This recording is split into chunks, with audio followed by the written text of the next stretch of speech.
would write the text. So that is what is the thing. And once it is done, you double click, and that is how the animation is going to happen. Alright, so now with that done, let us go to this option called as fit slide to current window. And now that it is done, you can see that there is a small transparent version of the graphic that is shown here that tells you how exactly the animation is going to, where it's going to start and where it's going to end. So we are going to slightly move it in such a way, and let us keep the animation pane open. When you click on the animation event, you will have this particular image shown. So that is the whole deal here. And let us first increase the duration of this to 7.5, because I said 15 into 0.5 is 7.5. So let us go here and say 7.5 seconds is the duration.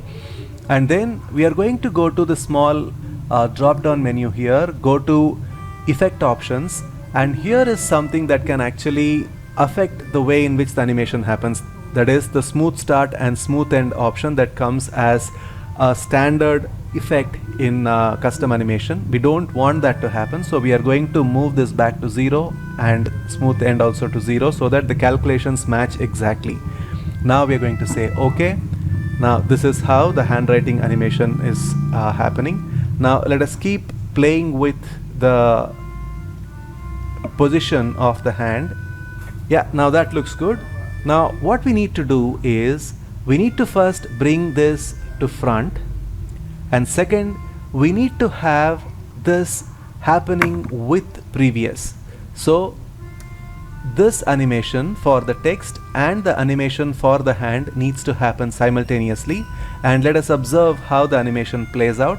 Let us go to slideshow mode. On a click, you can see that the hand is pretty beautifully writing whatever that we have drawn in the custom motion path, and it's very, very natural, isn't it?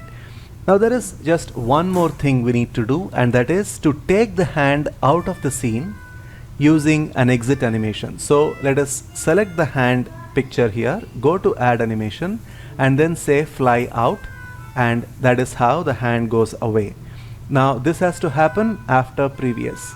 Now if we have to read this in English, on a click, these text elements are going to appear with fade animation in 0.5 seconds each, and then while that is happening, this custom